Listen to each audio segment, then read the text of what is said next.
Estamos en la serie La arquitectura de la oración. Hemos tratado cada uno de los temas y hoy nos toca tratar ese tema y no nos metas en tentación.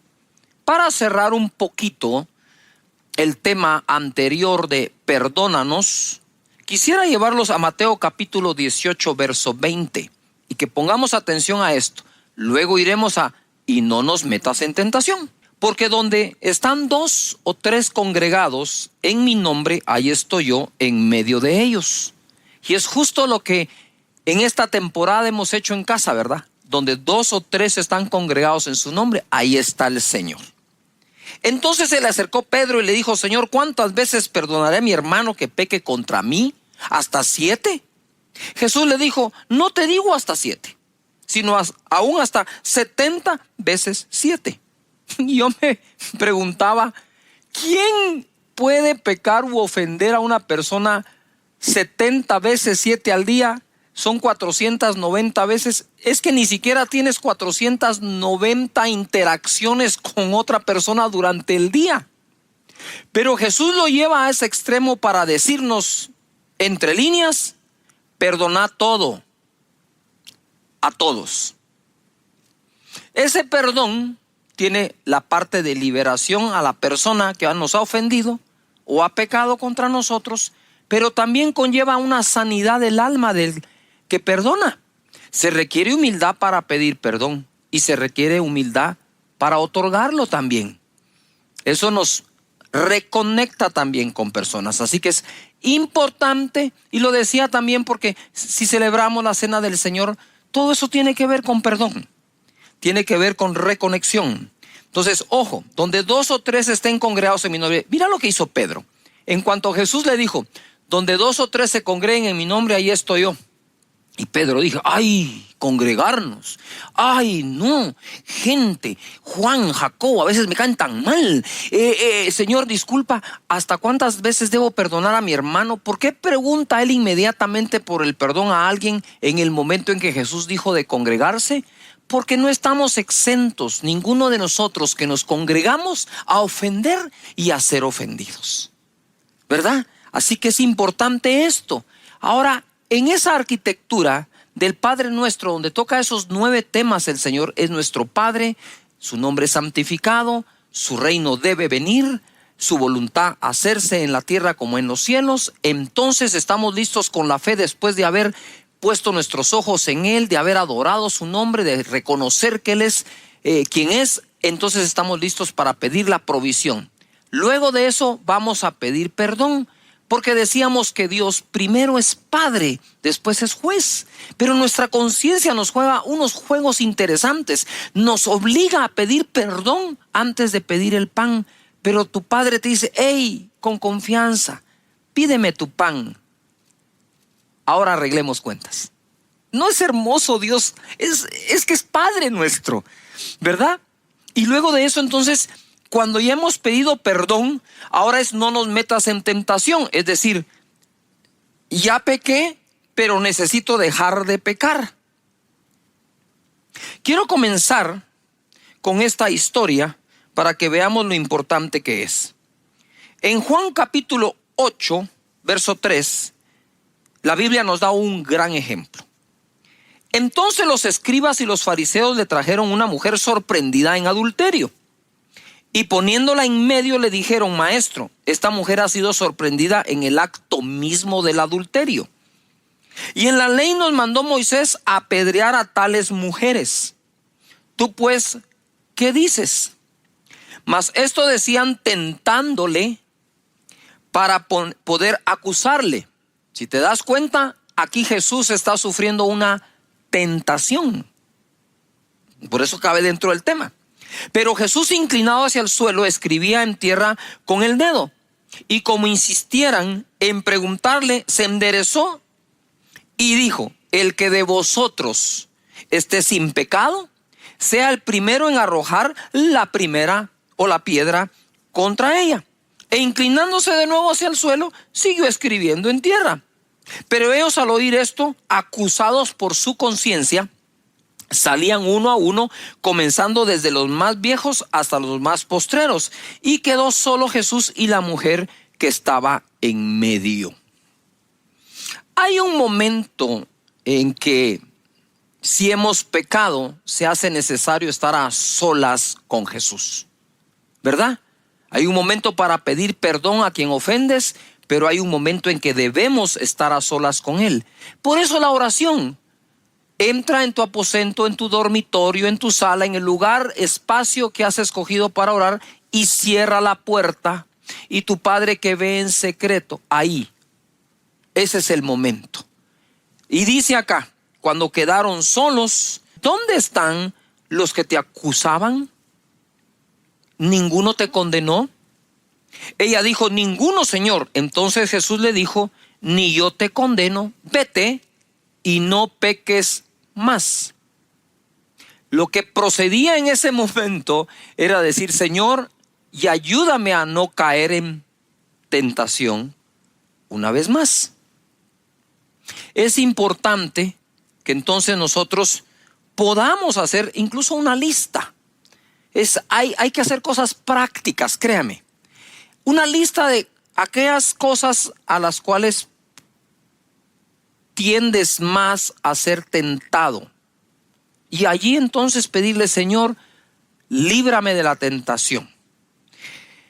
Entonces, tomando en base este ejemplo, vamos ahora a Mateo 26:41 a escuchar el consejo que Jesús nos da.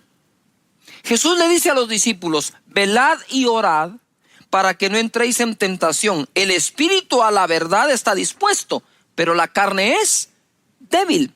Todos nosotros, ahí reconoce Jesús que tenemos una parte que es el espíritu, nuestro espíritu que ha nacido de nuevo y se conecta con Dios, y la otra parte que tenemos que es la carne, que todos tenemos. Y Jesús dice, miren, la carne es débil, pero el espíritu está dispuesto.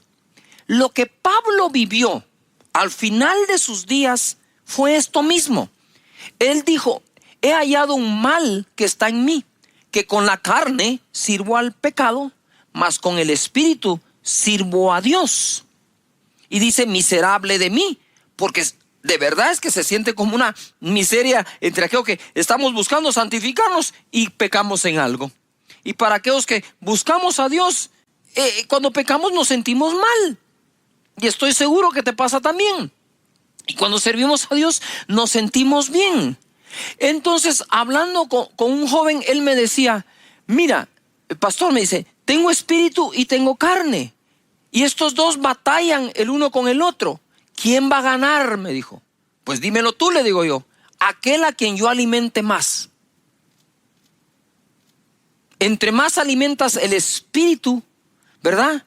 Más logras combatir cosas de la carne.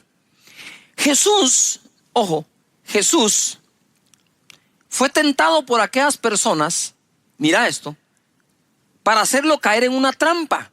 Si él decía, sí, Moisés dijo eso, apedreaban a la mujer. Si Jesús decía, no lo dijo, era mentiroso porque sí lo dijo. Pero él conocía cuál era el espíritu de la ley. El espíritu de la ley es darnos a conocer que somos pecadores, pero el espíritu de gracia nos fue dado para que salgamos de esos pecados perdonados por nuestro Señor. ¿No es maravilloso esto? Estaba esta mañana recordando unos cantos y algunos cantos que yo no sé cantar, ¿verdad? Pero hace muchos años cantábamos un cántico que decía así: soy feliz porque no hay más condenación, soy feliz porque no hay más condenación, soy feliz porque no hay más condenación, no hay más condenación en mí, te amo Cristo, eres todo para mí. Y esos cánticos sí son muy viejos. Yo sé que ustedes, la nueva generación, no saben ni de qué estoy hablando. Pero estaban tan cargados de esa felicidad porque el Señor nos ha perdonado y nos ha bendecido. Así que disfruta del perdón, así como sufriste el dolor cuando pudiste haber pecado. Pero es tu Padre. Recuerda, no estoy dando un mensaje del perdón. estoy enseñando o tratando de dirigir un poco o instruir cómo orar basado en el Padre Nuestro. Ya lo adoraste porque Él es digno de adoración, porque Él es Dios. Punto. Si tú pecaste o no, deja de ser el Dios digno de ser alabado y adorado. Por eso es que el Padre Nuestro comienza en adoración a Él, a su nombre. Más adelante se pide perdón. Mira lo que dice Hebreos capítulo 2, 18, en la versión de las Américas. Pues por cuanto Él mismo fue tentado en el sufrimiento, es poderoso para socorrer a los que son tentados. Me imagino que aquí está hablando de ese momento en el Getsemaní, que también ahí fue tentado. Porque a veces creemos que la tentación solo es acerca de la lujuria, esas cosas. No, Jesús fue tentado para que no hiciera la voluntad del Padre. Jesús fue tentado para que pudiera Él hacer algo inadecuado con aquella mujer que fue sorprendida en pecado y se le estaban trayendo a ella. Jesús sufrió todo tipo de tentación, pero aquí dice que Él en medio del sufrimiento fue tentado. Y yo quisiera ubicarte un poco acá. En medio de toda esta época que estamos viviendo de pandemia, que hay sufrimiento, sí, y hay una batalla de fe también, puedes estar siendo tentado a negar a Dios, a rebelarte, a no quererte congregar nunca, a no volver a congregarte cuando se abra tu iglesia. Puedes estar siendo tentado a no seguir sirviendo. Puedes estar siendo tentado a decir, ¿en dónde está Dios? Si también que me iba. Pero ahora, eso lo estás diciendo porque en tu inconsciente crees que todo lo bueno que te ocurrió antes, tu buen trabajo, tu buen empleo, sí, lo conseguiste tú y tu talento. Y no fue Dios. Pero si fue Dios, tienes que seguir creyendo que seguirá siendo Dios. Y si es Dios, ¿quién dice que no vas a ganar mejor de lo que ganabas un día? Es la fe se está poniendo a prueba, ¿verdad? Entonces, en medio del sufrimiento, Jesús fue tentado. Por eso es que Él dijo, Señor, si esta copa es posible que se pase de mí, sí, pero si no, Señor, que se haga tu voluntad. Y fue fortalecido. Santiago capítulo 1 verso 12 dice, bienaventurado el varón que soporta la tentación. Es una cuestión de soportar, porque cuando haya resistido es una cuestión de resistencia. La prueba recibirá la corona de vida que Dios ha prometido a los que le aman. Aquí como que une Santiago tentación y prueba. No toda prueba es una tentación, pero pareciera ser que toda tentación es una prueba. Pero cuando haya pasado la prueba, dice, entonces será bendecido. En el verso 13 es lo que quiero aclarar. Porque como el Padre Nuestro dice, y no nos metas en tentación. Si lo leemos tal cual así, es como que Dios nos metiera a nosotros en tentación. Digo, ¿cómo así?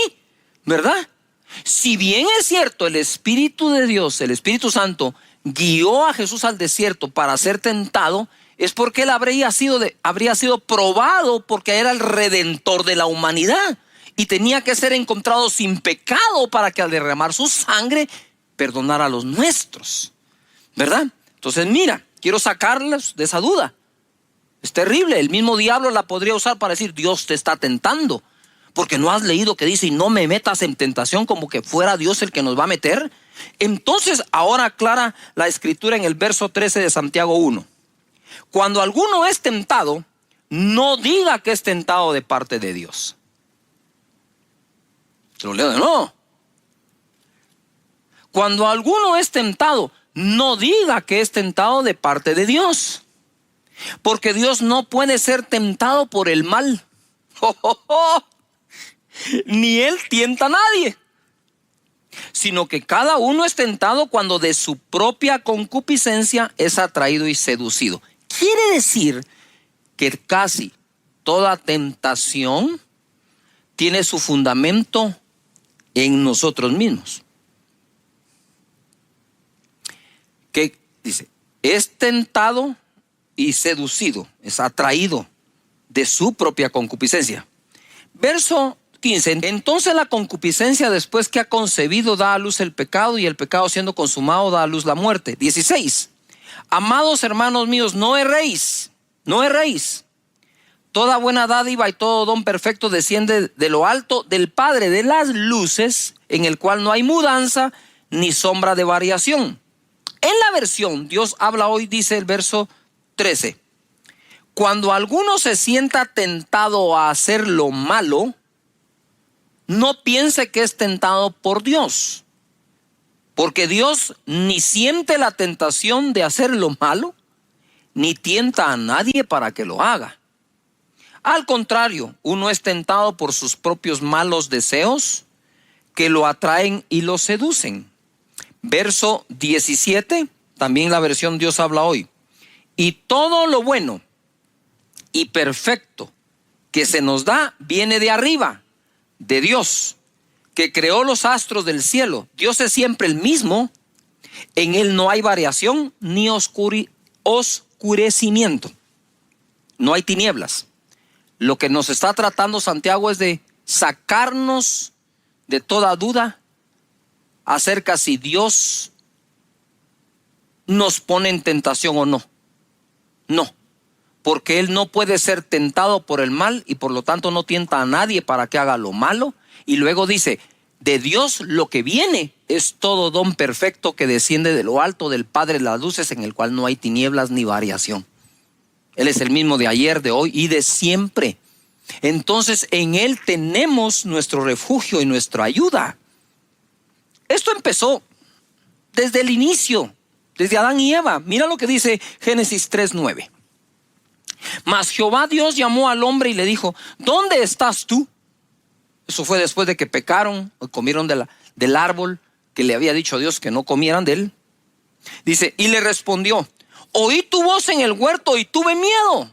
¿Desde cuándo Adán tenía miedo? Nota algo, este es un sentimiento, este es una emoción, ¿sí?, que no estaba destinada a Adán en su diseño original. Porque estaba desnudo y me escondí. Y Dios dijo: ¿quién te enseñó que estabas desnudo? Yuhu. ¿Quién te enseñó que estabas desnudo? ¿Has comido del árbol de que yo te mandé no comieses? Y el hombre respondió: la mujer que me diste por compañera me dio del árbol y yo comí. Entonces Jehová dijo a la mujer: ¿qué es lo que has hecho? Y dijo la mujer: la serpiente me engañó y comí. Desde el Génesis, el hombre empezó a buscar justificación, empezó a buscar una excusa para el pecado que cometió. Si es cierto que somos atraídos de nuestros deseos, para cuando la serpiente le habló a Eva acerca de comer del árbol, porque ella fue la que comió primero, ya el árbol era un poco atractivo a Eva. Le habla, come y le da a su compañero. Dios le habla a Adán y le dice: hey, ¿dónde estás? Ay, tuve miedo, me escondí.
Porque vi que estaba desnudo. ¿Y a ti quién te enseñó que estabas desnudo? Si todos los seres creados están desnudos, ¿quién te enseñó?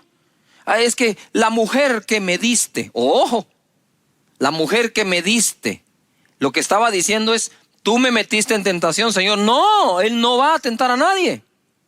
La mujer que me diste me dio a comer. Ey, mujer, ¿qué fue lo que hiciste? La serpiente. Ey, serpiente, esa sí se fue horrible y la maldijeron.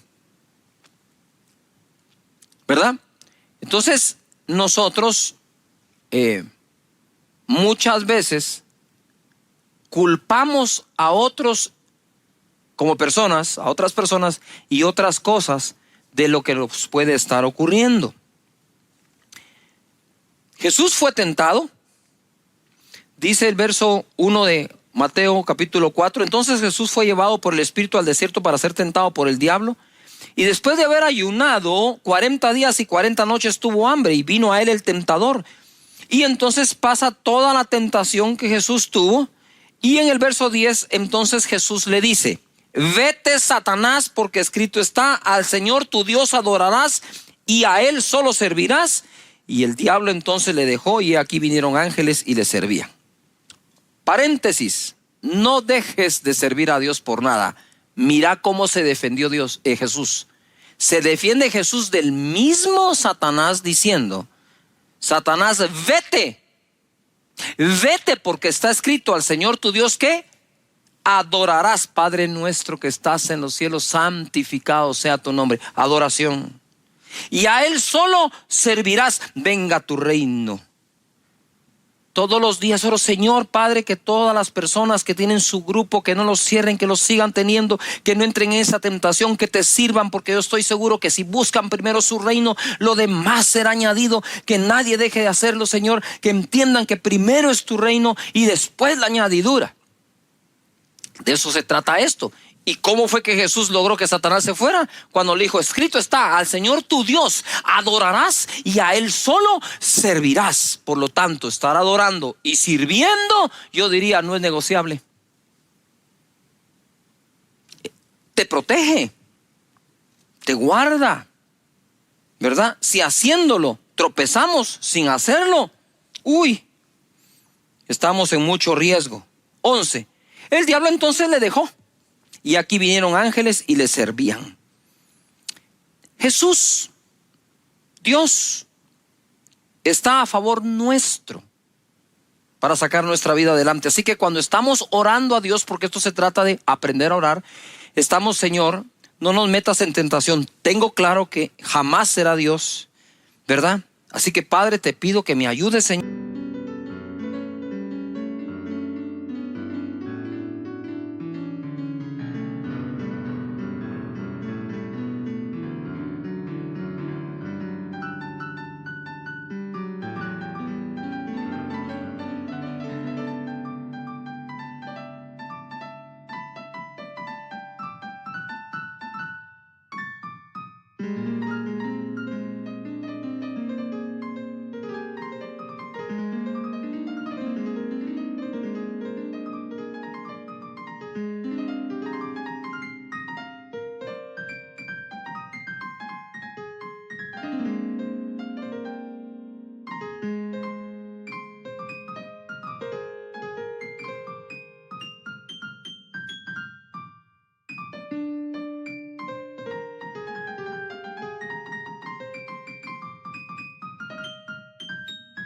Señor, con cualquier deseo inadecuado que tenga, Padre, te pido en el nombre de Jesús que me ayudes con esto, ¿verdad?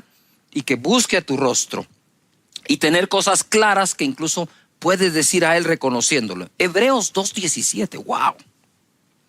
Por lo cual debía ser en todo semejante a sus hermanos. Está hablando de Jesús cuando se hizo carne, para venir a ser misericordioso y fiel sumo sacerdote en lo que a Dios se refiere. Subrayen: misericordioso y fiel.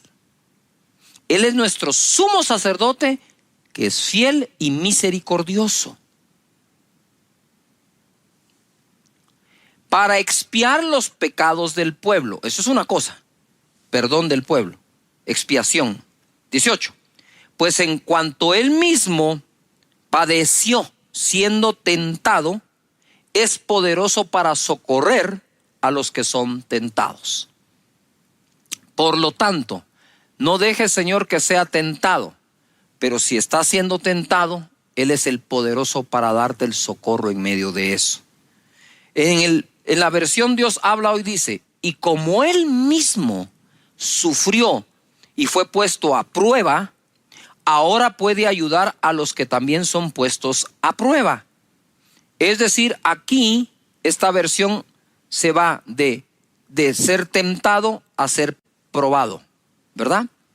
Así que cualquiera de las dos cosas que estemos pasando en este segmento de la oración, de la arquitectura de la oración, cabe orar por ello, Señor. Ayúdame a pasar la prueba, ayúdame a resistir la tentación. En Hebreos 4:15 dice así: porque no tenemos un sumo sacerdote que no pueda compadecerse de nuestras debilidades, sino uno que fue tentado en todo según nuestra semejanza, pero sin pecado. Acerquémonos pues confiadamente al trono de la gracia para alcanzar misericordia y hallar gracia para el oportuno socorro. Ojo, porque no tenemos un sumo sacerdote que no pueda compadecerse de nuestras debilidades, sino que tenemos un sumo sacerdote que es fiel y misericordioso. Por lo tanto, acerquémonos al trono de la gracia para el oportuno socorro. El que fue tentado en todo, pero hallado sin pecado, es capaz de socorrernos en ese momento. Ponga atención, cosa distinta con Adán. Tuve miedo y me escondí. Y aquí nos cambian un poco la regla y nos dicen: acércate con confianza al trono de la gracia, con confianza delante de Dios. Él no está para condenarte, Él está para ayudarte.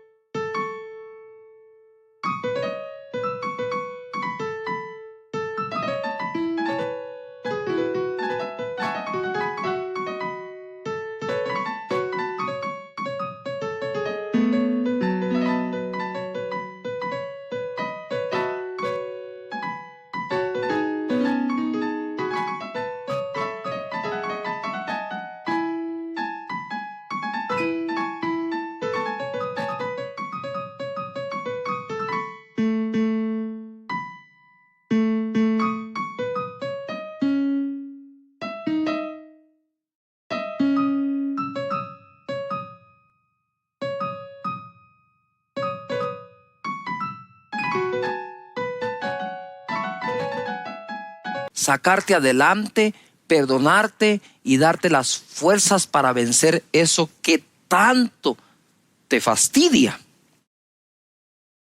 En Hebreos capítulo 4, verso 15 y 16, en la traducción al lenguaje actual dice: y el diablo le puso a Jesús, ojo, las mismas trampas que nos pone a nosotros para hacernos pecar. Solo que Jesús nunca pecó. Por eso, Él puede entender que nos resulta difícil obedecer a Dios. La Escritura es fenomenal. La Escritura no está negando que nos es difícil obedecer a Dios, pero nos está proveyendo la salida a través de acudir con confianza al trono de su gracia para el oportuno socorro. Sí, las dos son verdades. Nos es difícil, o hay momentos en que nos es difícil obedecer a Dios. Regreso al Padre Nuestro: pero hágase tu voluntad en la tierra así como es hecha en los cielos. Ya nos estamos preparando. ¿Se dieron cuenta qué oración más fenomenal? ¿Ah? ¿Cómo no iba a ser fenomenal si la enseñó Jesús? Clave en su vida y en su desarrollo y ministerio. Y entonces nos dice aquí eso. Mira lo que dice 1 Corintios capítulo 10, verso 12. Así que el que piensa estar firme, mire que no caiga. No nos ha sobrevenido ninguna tentación que no sea humana, pero fiel es Dios. Mira, aquí está hablando de la persona que está siendo tentada y la fidelidad de Dios. De un lado tenemos a la persona sufriendo tentación y de este otro lado tenemos a Dios que es fiel. Que no os dejará ser tentados más de lo que podéis resistir, sino que dará también juntamente con la tentación la salida, para que podáis, ¿qué? Soportar. En Gálatas capítulo 6, verso 1. Hermanos, si alguno fuere sorprendido en alguna falta, vosotros que sois espirituales, restauradle con espíritu de mansedumbre, considerándote a ti mismo, no sea que tú también seas tentado.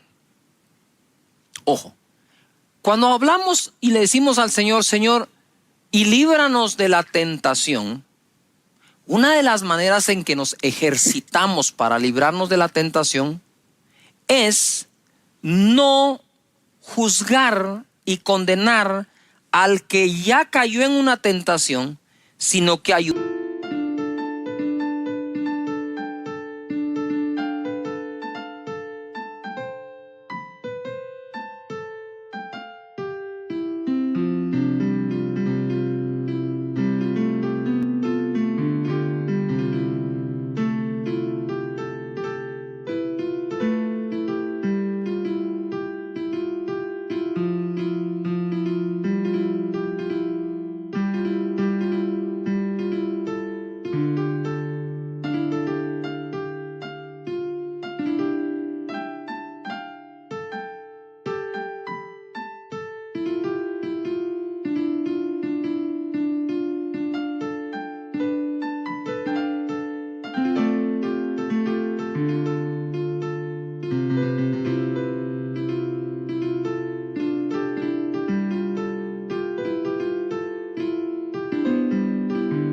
Ayudarlo, ¿verdad? Darle soporte, acompañarlo para que salga adelante y restaurarlo con espíritu de mansedumbre, no sea que seamos nosotros también tentados. Entonces, de cómo actuamos con aquel que ha pecado, podría depender la tentación que pueda llegar a tener. Por eso es importante amarnos unos a otros como Cristo nos ha amado. Yo no sé por qué estás pasando, pero sé por qué he pasado, ¿verdad? Todos pasamos por esos momentos de tentación. Todos pasamos por momentos en que sucumbimos ante la tentación, ¿verdad? Que no la soportamos, pedimos perdón e inmediatamente no nos dejes caer en tentación. No hay uno de nosotros que no le haya ocurrido, pero cada uno de nosotros debe aprender de mejor manera a superarlo. Y si el Padre Nuestro deja un segmento de oración dedicado a esto, es importante que lo hagamos. Comencé con la historia de aquella mujer que había sido condenada y Jesús dijo, el que esté sin pecado, que tire la primera piedra, que lance la piedra. Y se fueron todos acusados por su conciencia, desde el más viejo hasta el más joven. Pero aquí hay una cosa entre líneas que debemos leer. Se fueron acusados por su conciencia, que ellos también han pecado y quizás merecían ser igualmente apedreados. Pero también se fueron meditando, wow, qué manera de perdonar de parte de Jesús. Y qué manera tan amablemente fuerte de convencernos que no debemos hacer esto. Pero además se fueron pensando, ¿qué es lo que a mí me queda? Wow, si algún día yo tropiezo como esa persona, yo sé que Jesús otorga el perdón y nos ayuda a alejarnos de la tentación. Es una bendición, Padre, muchas gracias te damos porque eres nuestro Padre. Santificamos tu nombre y oramos para que tu reino venga y se establezca en esta tierra con justicia, paz y gozo. Señor, oramos para que tu voluntad sea hecha en esta tierra como es hecha en los cielos, en todas las áreas de nuestra vida, porque nos des el pan de cada día. Gracias por perdonar nuestros pecados y hoy te pedimos, no dejes que caigamos en tentación. Muchas gracias, Señor.